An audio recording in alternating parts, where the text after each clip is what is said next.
اعوذ باللہ من الشیطان الرجیم بسم اللہ الرحمن الرحیم الحمد للہ وحدہ والصلاة والسلام علی من لا نبی بعدہ وعلی من لا ولی مثلہ۔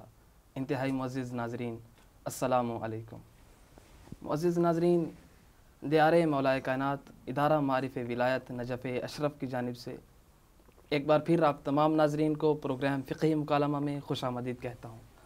معزز ناظرین، جیسا کہ آپ کو معلوم ہے کہ گزشتہ نشست میں جس بحث کو موضوع گفتگو قرار دے کر ہم سخن آرائی کر رہے تھے، تو وہیں وجوب تقلید و اجتہاد پر جنم لینے والے شبہات کو ایک حد تک صاف کرتے ہوئے ہماری گفتگو کا سلسلہ اس نقطے پر جا کر منتہی ہوا تھا کہ یہ سلسلہ اجتہاد و تقلید، یعنی یہ اجتہاد و تقلید کا باب زمانہ غیبت کے بعد نہیں کھلا، بلکہ خود امام معصوم کے زمانے میں خود امام معصوم نے غیر معصوم کو یعنی اپنے اصحاب کو اجتہاد و استنباط کا حکم دیا۔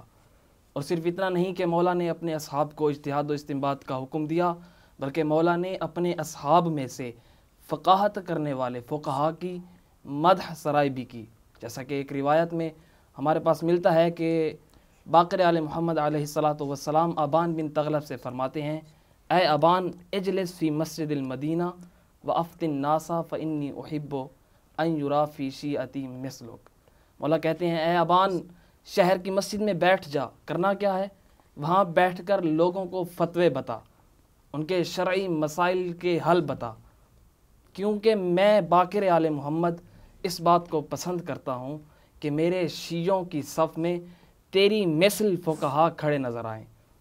اور صرف اتنا نہیں ہے کہ مولا نے اپنے اصحاب کو استنباط و اجتہاد کا حکم دیا ہو، اور اتنا نہیں ہے کہ مولا نے فقاہت کرنے والے فقہا کی تعریف کی ہو، بلکہ مولا نے انہی فقہا کی تقلید اور اتباع کو واجب قرار دیتے ہوئے لوگوں سے خطاب کرتے ہوئے فرمایا، اور یہ صادق آل محمد سے مروی ہے علیہ السلام کہ وہ کہتے ہیں کہ مولا فرماتے ہیں فَإِذَا حَكَمَ بِحُكْمِنَا، کہ جب ایک فقیہ حلال و حرام کے متعلق معرفت رکھنے والا ہمارے حکم سے کوئی حکم دیتا ہے، فَلَمْ يَقْبَلْ مِنْهُ فَإِنَّمَا اسْتَخَفَّ بِحُكْمِ اللَّهِ، جب وہ ایک فتویٰ دیتا ہے اور آپ لوگوں میں سے اگر کوئی ایک فرد اس مفتی کے یعنی اس مجتہد اس مرجع کے فتوے کو رد کر دیتا ہے، ٹھکرا دیتا ہے، تو گویا کہ اس نے اللہ کے حکم کو ٹھکرایا۔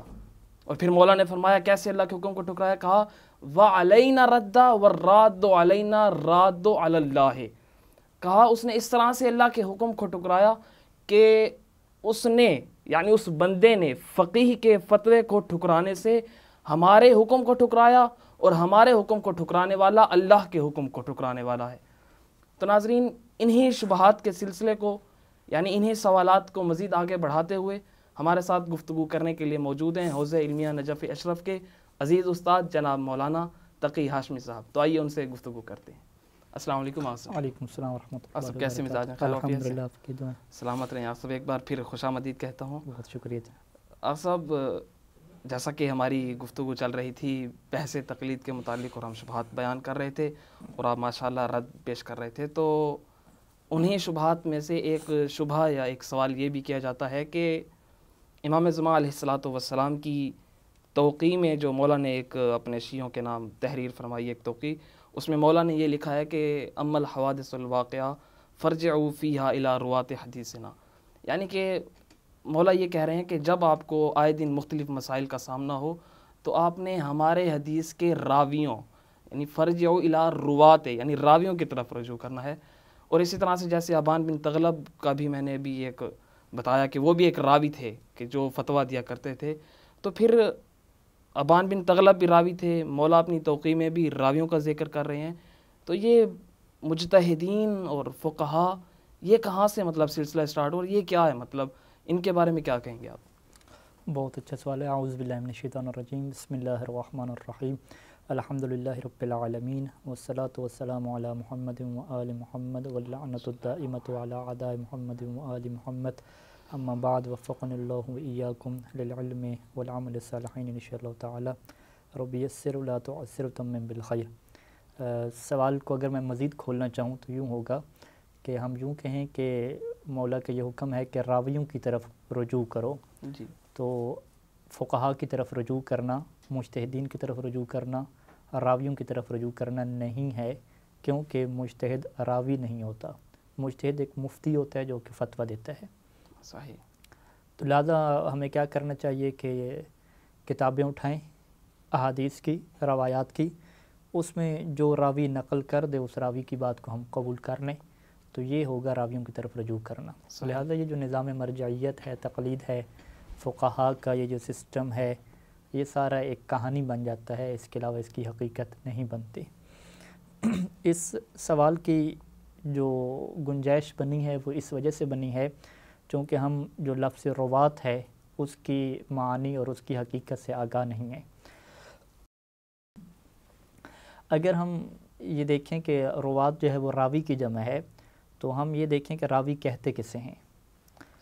اگر آپ ڈکشنری میں چلے جائیں اور وہاں پہ دیکھیں روا کا مطلب آپ جا کے دیکھیں تو روا الحدیثہ یعنی کسی کی بات کو نقل کرنا، کسی کی بات کو بیان کرنا۔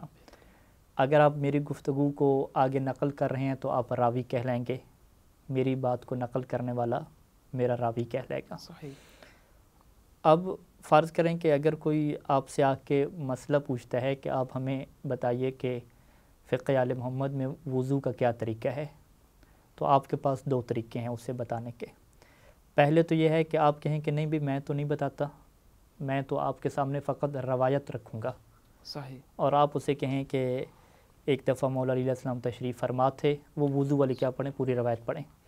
نماز کا ٹائم ہو گیا، جناب محمد ابن حنفیہ موجود تھے، مولا نے حکم دیا کہ پانی لے کر آؤ، یا وہ پانی لے کر آئے تو مولا نے پانی کو دیکھا اور مولا نے دعا پڑھی۔ اس طریقے سے آپ بیان کرنا شروع کر دیں تو وہ کہے گا کہ مولانا صاحب چھوڑیں اتنی لمبی روایت کو، آپ مجھے شارٹ کٹ سمجھا دیں کہ وضو کیسے کرنا ہے۔ بہترین۔ تو آپ کہیں گے نہیں جی نہیں، میں تو فقط کیا بیان کروں گا، روایت بیان کروں گا، اور آپ کی بھی ذمہ داری کیا ہے کہ روایت کی طرف اور راوی کی طرف رجوع کرنا ہے، صحیح۔ لہٰذا میں شارٹ کٹ کی طرف نہیں جانے والا۔ یہ ایک طریقہ ہے۔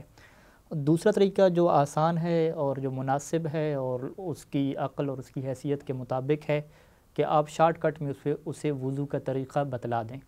آپ کہیں کہ چہرے کو اس طریقے سے دھونا ہے، بازوں کو اس طریقے سے دھونا ہے، سر اور پاؤں کا مسح ہے، بات تمام ہو جائے گی۔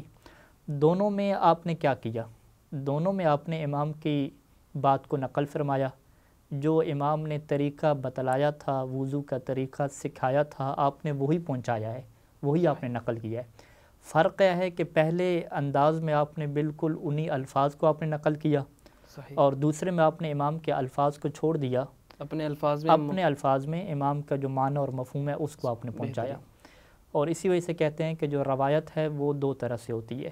ایک ہے کہ آپ روایت کرتے ہیں بالالفاظ، وہی لفظ لے کر آتے ہیں جو زبان معصوم سے صادر ہوئے، صحیح۔ اور دوسری ہے روایت بالمعنی، کہ لفظ تو معصوم والے نہیں ہوتے لیکن آپ اس معنی اور مفہوم کو آگے پہنچاتے ہیں۔ یہ ہوتا بھی ہے شیخ صاحب کہ ہمارے معاشرے میں یہ ہے کہ ہم ایک قول کو کبھی نفس الفاظ کے ساتھ اور کبھی اپنے الفاظ کے ساتھ، کیا معصوم نے یہ اجازت دی ہے کہ مطلب ہم اس طرح سے کریں کہ معنی و مفہوم کو بیان کریں، الفاظ کو ذکر نہ کریں؟ جی بالکل اس کی اجازت موجود ہے۔ یعنی اگر ہم یوں دیکھیں کہ فتویٰ آخر ہوتا کیا ہے، یہ جو توضیح المسائل ہے، لوگ یہ اعتراض کرتے ہیں کہ توضیح المسائل میں تو روایت لکھی نہیں ہوئی، صحیح۔ تو ہم کہتے ہیں اس میں روایات ہی لکھی ہوئی ہیں، لیکن وہ روایات کے الفاظ نہیں ہیں، روایات کے کیا ہے معنی ہیں، روایات کا کیا ہے خلاصہ ہے۔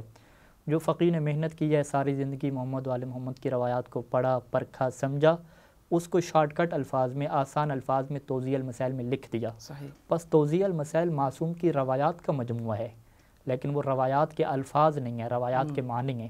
یہاں تک آپ کا سوال ہے کہ کیا امام علیہ السلام نے اس کی اجازت بھی دی، تو ہم ظاہری بات ہے اگر روایات کی طرف جائیں تو اس وقت میرے سامنے جو ہے وہ کافی سے جلد اول ہے، جس میں ایک راوی ہے محمد بن مسلم، مشہور راوی ہے، وہ آ کے امام علیہ السلام کی خدمت میں یہ فرماتا ہے کہ قلت لابی عبداللہ علیہ السلام اسمع الحدیث منک فازید وانقص، کہ اے امام میں آپ سے حدیث سنتا ہوں پھر کیا کرتا ہوں، فازید وانقص، کچھ اس میں اضافہ کر دیتا ہوں بیان کرتے وقت، وانقص اور اس کو تھوڑا بھی کر دیتا ہوں۔ صحیح۔ تو امام نے کیا فرمایا کہ ان کنت ترید معانیہ فلا بأس، کہ اگر یہ جو تمہارا تھوڑا اور زیادہ کرنے کا مقصد کیا ہے کہ میری حدیث کے معنی کو بیان کرنا ہے، تو فلا باسا، تو اس میں کوئی حرج ہی نہیں ہے، کوئی مشکل نہیں ہے۔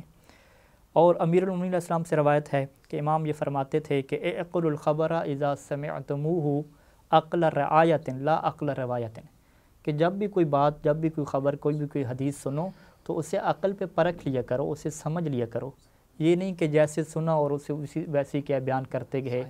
یعنی امام نے یہاں پہ فرمایا کہ فإن رواة العلم کثیر ورعاة قلیل، کہ روایت کرنے والے تو بہت مل جائیں گے لیکن جو سمجھنے والے ہیں وہ تھوڑے ملیں گے۔ تو اصل اہمیت کیا ہے؟ اس کو سمجھنے کی طرف ہے۔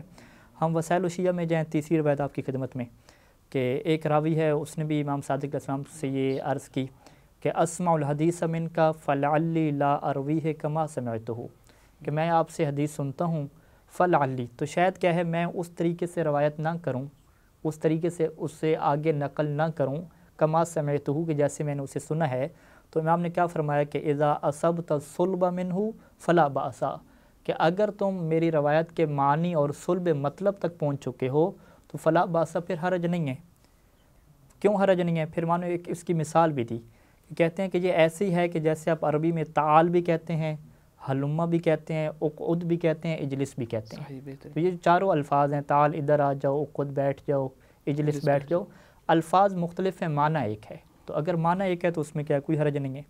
اور ایک اور حدیث آخری بیان کر کے شاہد مثال کے طور پہ بات کو تمام کرتے ہیں، وگرنہ حدیث بہت زیادہ ہیں، کہ جس میں راوی نے آ کے پوچھا تھا امام علیہ السلام، بلکہ پوچھا نہیں تھا، خود امام علیہ السلام نے یہاں پہ خود فرمایا، امام فرمایا کہ اذا اصبت معنا حدیثنا فعارب عنہ بما شئت اذا اصبت، کہ جب بھی تم ہمارے حدیث کے معنی اور مطلب تک پہنچ جاؤ تو فعارب عنہ بما شئت، تو جن لفظوں میں چاہو، جیسے چاہو اس کو بیان کرو۔ صحیح، بہترین۔ یعنی امام علیہ السلام نے مکمل طور پہ اجازت دے دی کہ آپ جو بھی ہماری بات کو سنتے ہیں ضروری نہیں ہے کہ انہی الفاظ میں سے کیا کریں، نقل کریں، بلکہ وہی معنی اور مفہوم اگر آپ پہنچا رہے ہیں تو آپ ہماری کلام کے راوی ہیں۔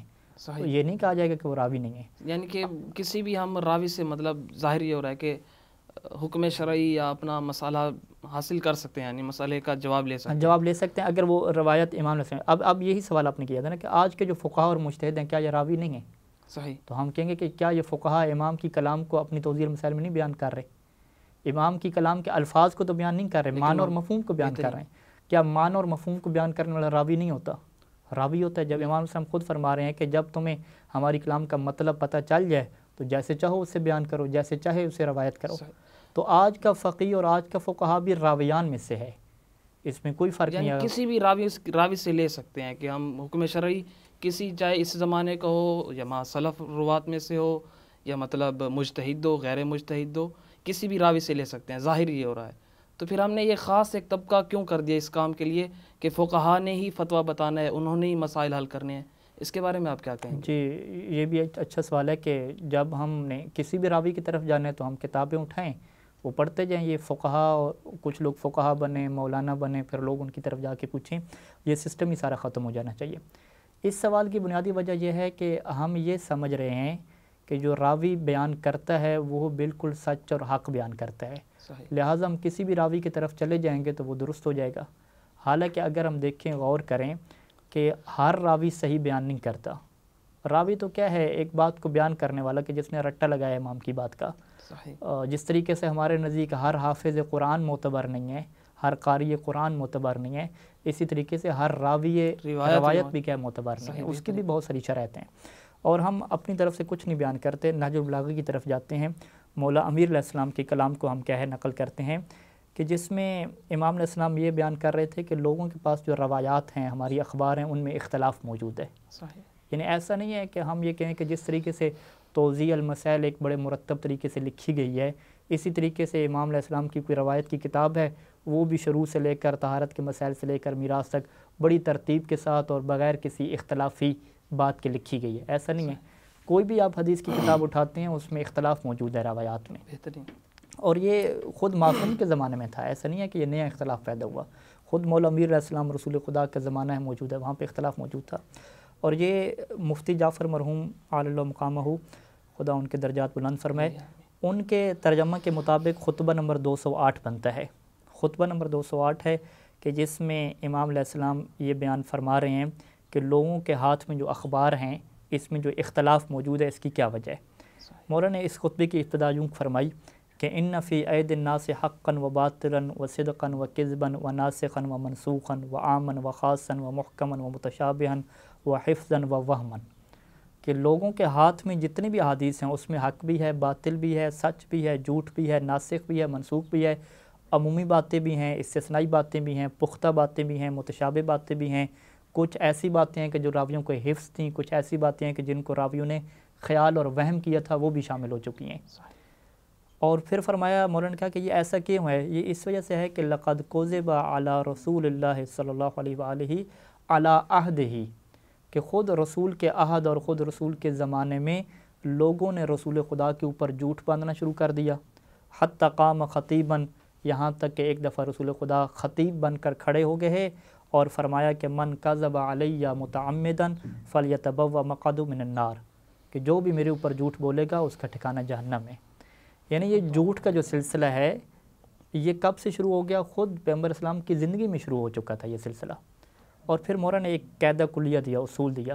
مولا امیر المومنین علیہ السلام فرماتے ہیں نہج البلاغہ میں کہ انما اتاک بالحدیث اربعۃ رجال لیس لہم خامس، کہ آپ کے پاس جو حدیث لے کر آنے والے ہیں وہ 4 قسم کے افراد ہیں، یعنی 4 قسم کے راوی ہیں، 5واں کوئی قسم موجود نہیں ہے۔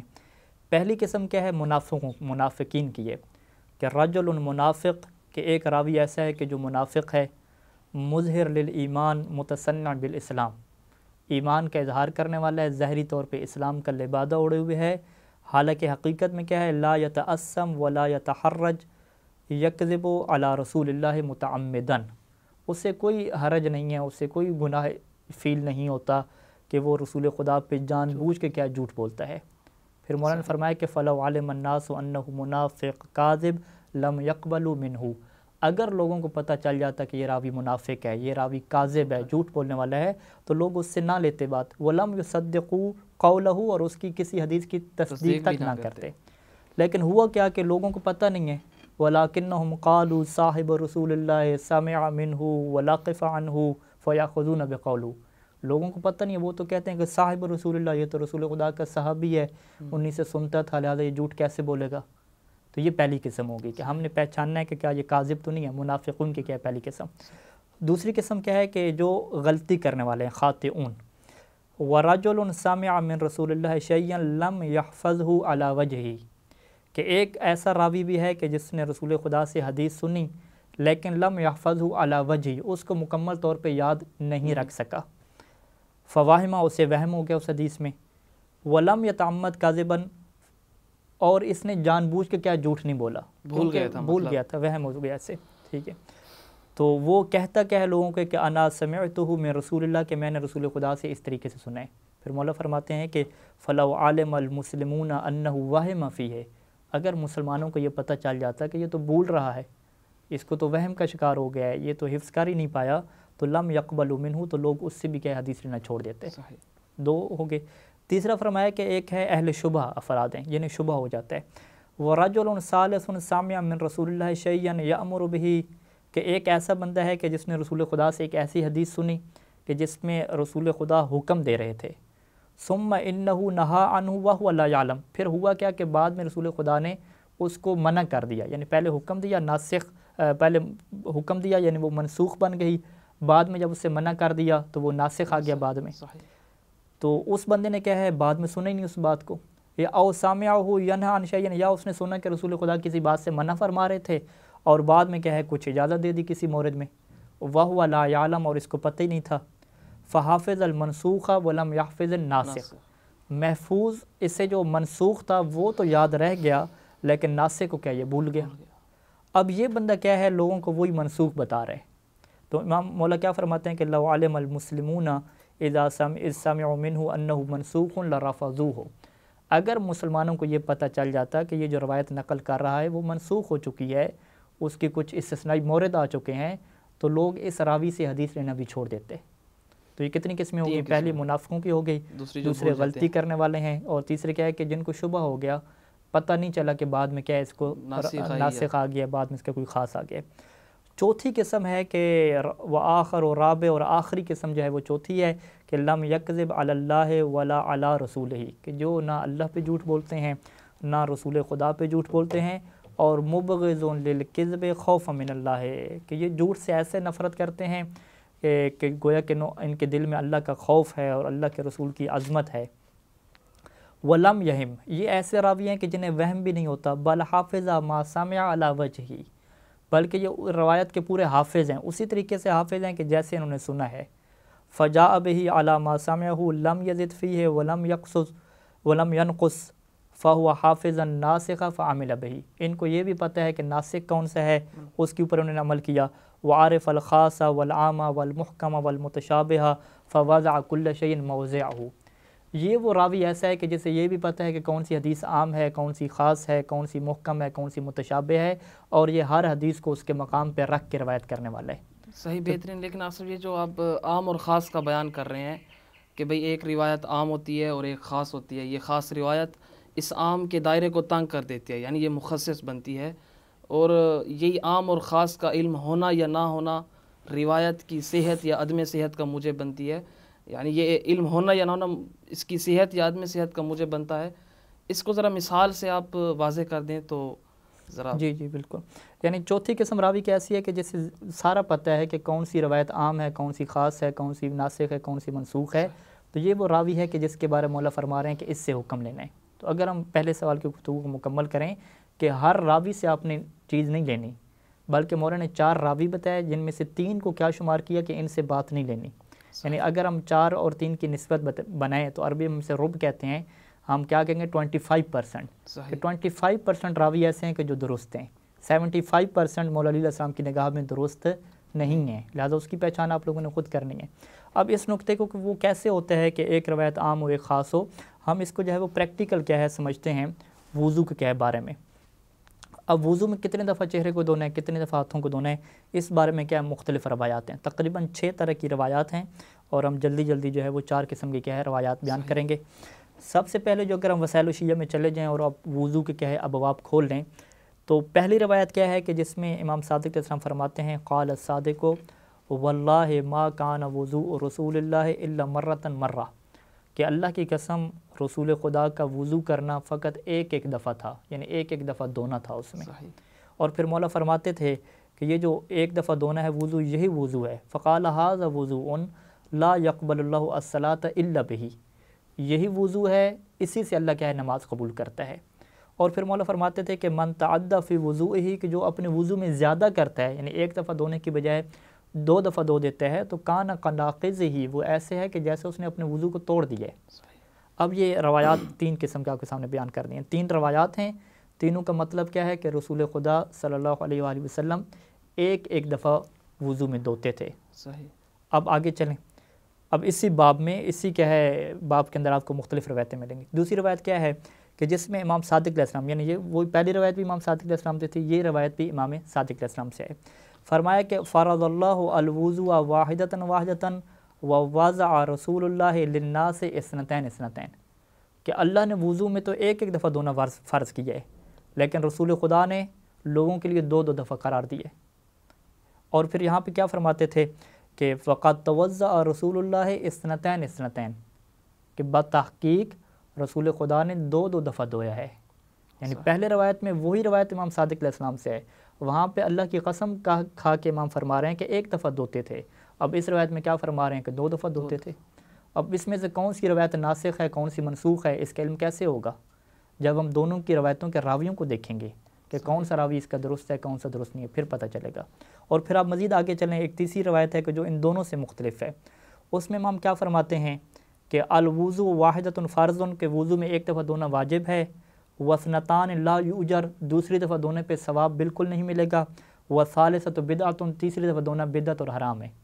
یعنی اس میں کیا فرمایا، دوسری دفعہ کو حرام نہیں کہا، فقط اتنا کہا کہ دوسری دفعہ دھونے پہ ثواب ہی نہیں ملتا۔ صحیح، ٹھیک ہے، دونوں کے بالکل خلاف ہوگی۔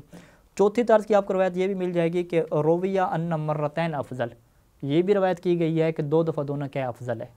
اب 5ویں 6ٹھی روایت بھی موجود ہے، یعنی یہ 4 قسم کی روایات، کہ ایک میں 1 دفعہ دھونا واجب، دوسری میں 2 دفعہ دھونا واجب، تیسری میں دوسری دفعہ دھونے کا کوئی ثواب اور اجر ہی نہیں ہے، چوتھی میں دوسری دفعہ دھونا کیا ہے ثواب اور اجر اور افضل ہے۔ صحیح۔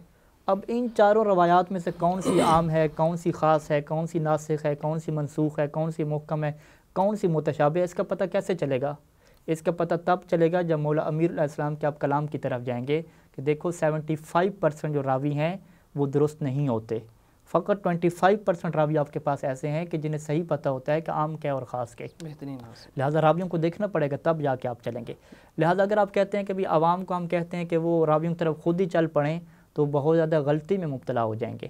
لہٰذا عوام کو جو آج کل کے راوی ہیں جو مولا کی کلام کو پڑھتے ہیں پھر اس کو شارٹ کٹ اور معنی میں توضیح المسائل میں لکھتے ہیں، ان سے جا کے ہمیں پوچھنا پڑے گا کہ آپ ہمیں بتائیں کہ یہ جو روایات کن راویوں کی ہیں، ان کا مطلب کیا ہے، راوی پیچھے کون سے ہیں، تاکہ ہم مولا امیر کی کلام کے مطابق 75% جو راوی گڑبڑ ہیں ان سے ہم نہ لیں اور جو صحیح ہیں ان سے کیا ہے ہم دین کو لے لیں۔ بہترین آصف، بہت خوب آصف۔ بات جاتے جاتے بس آخری ایک سوال کرنا چاہوں گا، اور بسا اوقات معاشرے میں یہ شبہ بیان کیا بھی جاتا ہے کہ تقلید کا مطلب ہے گلے کا پھندا، یعنی کہا جاتا ہے کہ تقلید یعنی غیر کی بات کو سوچے سمجھے بغیر ہی بس مان کر گڑھے میں گر جانے والی بات ہے۔ تو اس کے بارے میں آپ کیا کہیں گے کہ اس کا صحیح معنی کیا ہے اور یہ کیوں غلط ہے؟ دیکھیں لفظ جو تقلید ہے اس کا کیا معنی ہے؟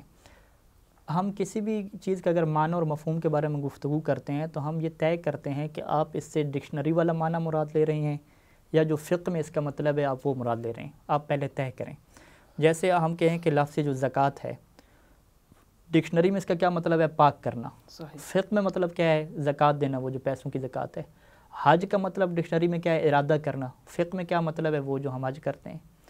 صلاۃ کا ڈکشنری میں کیا مطلب ہے؟ دعا کرنا۔ اور اقیم الصلاۃ میں کیا مطلب ہے؟ نماز پڑھنا۔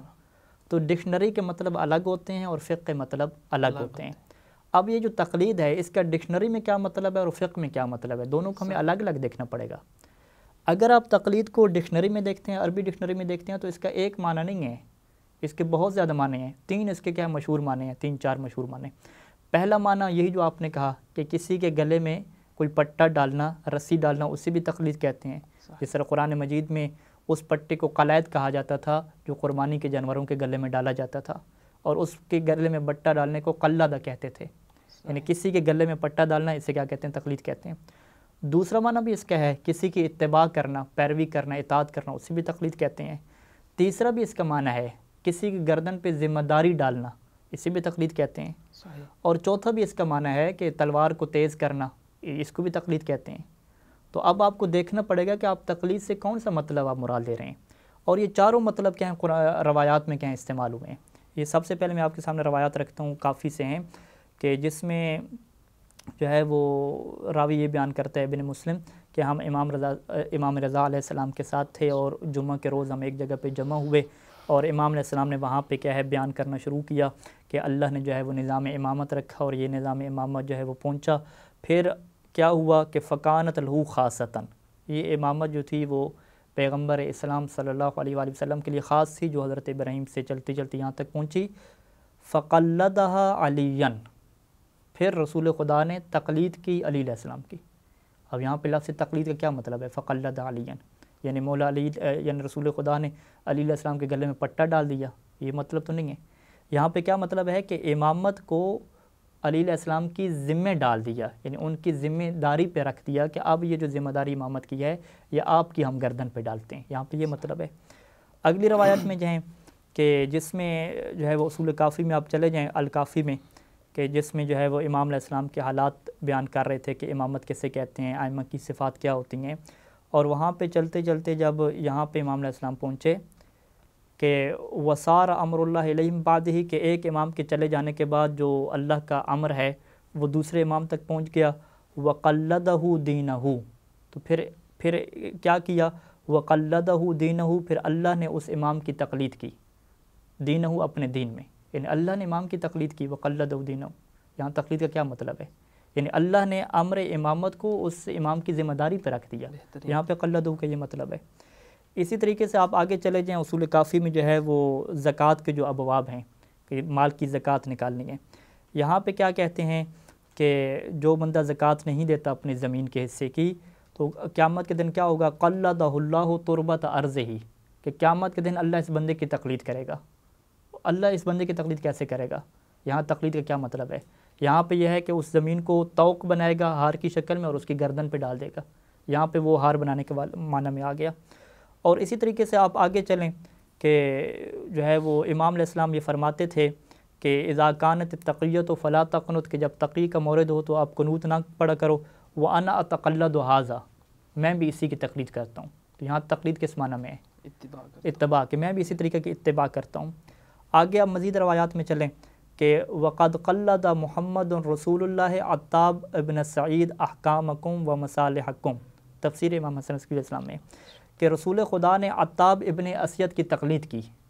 یعنی رسول خدا ایک صحابی کی تقلید کر رہے ہیں. یہاں تقلید کس معنی میں ہے؟ کہ ذمہ داری عطا کی، کہ تمہارے احکام اور تمہاری مصالح کی ذمہ داری اس کی گردن پہ رکھی. تو اب اگر آپ روایات میں چلتے جائیں تو روایات میں اللہ بھی تقلید کرتے ہوئے نظر آ رہا ہے، رسول خدا بھی تقلید کرتے ہوئے نظر آ رہے ہیں، بلکہ اللہ کی تقلید بھی ہو رہی ہے. سعد بن سوحان سے کسی نے کہا تھا کہ اتقلد علی، کیا تم علی کی تقلید کرتے ہو؟ اس نے آگے سے جواب دیا کہ کیف لا اقلد من قلد اللہ، کہ میں اس علی کی تقلید کیوں نہ کروں کہ جو اللہ کی تقلید کرتا ہے. یہاں تقلید کس معنی میں ہے؟ اطاعت اور پیروی کے معنی میں ہے. تو روایات میں تقلید تو بہت سارے معنی میں آیا ہے. تو آپ روایات کے کیا اس معنی کو آپ لیں گے یا فقیہ سے آ کے پوچھیں گے کہ وہ تقلید میں کیا مطلب لیتا ہے؟ بہترین طریقہ کیا ہے؟ آپ فقیہ سے آ کے پوچھیں بھی آپ کی تقلید سے کیا مراد ہے. آپ توضیح المسائل اٹھا کے دیکھ لیں، وہاں پہ آپ تقلید کی تعریف پڑھیں. وہاں پہ تقلید کیا کہتے ہیں؟ وہ کہتے ہیں کہ فقہ میں تقلید کا مطلب یہ ہے فتوے پہ عمل کرنا. فتوے پہ عمل کرنے کو، مجتہد کے فتوے پہ عمل کرنے کو، اس عمل کو کیا کہتے ہیں؟ تقلید کہتے ہیں. اس میں کوئی گلے کے پٹے والی بات نہیں ہے، کچھ بھی نہیں ہے. آپ کے سامنے میں اس وقت منہاج سے اسی ثانی سے یہ عبارت رکھتا ہوں. مسئلہ نمبر 4 میں کیا فرماتے ہیں کہ یکفی فی التقلید، کہ تقلید کے اندر یہ کافی ہوتا ہے کہ مکلف کا عمل مجتہد کے فتویٰ کے مطابق ہو جائے، یہی وہ تقلید ہے. اور پھر آیت اللہ سید علی خامنائی کی آپ استفتاءات میں چلے جائیں، ان سے پوچھا گیا کہ کیا جو تقلید کا وجوب ہے یہ تقلیدی مسئلہ ہے، یہ اجتہادی مسئلہ ہے؟ انہوں نے کہا یہ ایک عقلی مسئلہ ہے. تقلید ہم کسے کہتے ہیں؟ بمعنی ان العقل یحکم برجوع الجاہل فی احکام دین الی المجتہد الجامع للشرائع، کہ عقل یہ کہتی ہے کہ جس کو دین کے احکام کا علم نہیں ہے وہ کس کی طرف رجوع کرے؟ مجتہد جامع شرائط کی طرف رجوع کرے. یعنی ان کے نزدیک تقلید کس معنی میں ہے؟ رجوع کے معنی میں ہے. تو اب تقلید رجوع کے معنی میں ہے، تقلید فتوے پہ عمل کرنے کے معنی میں ہے. یہ معنی فقہ میں مراد لیا جاتا ہے. اس میں کوئی اندھی بات نہیں ہے کہ آنکھیں بند کر کے عمل کرتے جاؤ، کچھ دیکھو نہیں، کچھ نہ دیکھو، سب کچھ ہم نے دیکھنا ہے. یہ فقیہ جامع شرائط ہے، عادل ہے، پڑھا لکھا ہے، یہ کیا ہے، ساری شرائط جو انشاءاللہ آگے جا کے بیان ہوں گی، ان سب کو ہم طے کرنے کے بعد کیا کرتے ہیں؟ فقیہ کے اوپر اعتماد کرتے ہیں اور اس کے فتوے پہ عمل کرتے ہیں. تو اسے ہم کیا کہتے ہیں؟ تقلید کہتے ہیں. ماشاءاللہ آپ صاحب، بہت خوب، بہت شکریہ آپ صاحب، سلامت رہیں. شکریہ. تو ناظرین، اسی کے ساتھ ہماری آج کی یہ نشست اپنے اختتام کو پہنچی، اور اس نشست میں ہم نے جانا کہ امام زمان علیہ الصلاۃ والسلام کی توقیع میں روات سے مراد ایسے راوی مراد ہیں کہ جو حلال و حرام کی معرفت بھی رکھتے ہیں اور جنہیں حلال و حرام کے تمام مسائل سے آشنائی حاصل ہے، اور انہی روات کو فقہا کہا جاتا ہے. اور جیسا کہ صاحب جواہر نے اپنی کتاب جواہر الکلام کی جلد نمبر 21 میں صفحہ نمبر 401 پر یہ تحریر فرمائی ہے، یہ بات کہ یہاں مولا کی توقیع میں روات سے مراد فقہائے زبور مراد ہیں، یعنی صاحب علم و صاحب بصیرت فقہا مراد ہیں. اور جیسا کہ ابھی آغا صاحب نے نہج البلاغہ سے ایک روات کی پوری اقسام مطلب بیان کی، تو اس سے بھی قطعاً طور پر یہ معلوم ہوتا ہے کہ روات سے فقہا ہی مراد ہیں، کہ جن کو عام کا بھی علم ہے اور جنہیں خاص کا بھی علم ہے، جنہیں ناسخ کا بھی علم ہے، جنہیں منسوخ کا بھی علم ہے. اور آخری سوال کے ضمن میں ہم نے یہ بات جانی کہ تقلید گلے کے پھندے کا نام نہیں ہے، بلکہ تقلید اس بات کا نام ہے کہ ایک ناآشنا انسان کسی عالم دین، ایک آشنا انسان کی طرف رجوع کرے. تو ناظرین، اسی کے ساتھ آپ سے اجازت چاہتا ہوں. بہت بہت شکریہ. اللہ حافظ ناصر.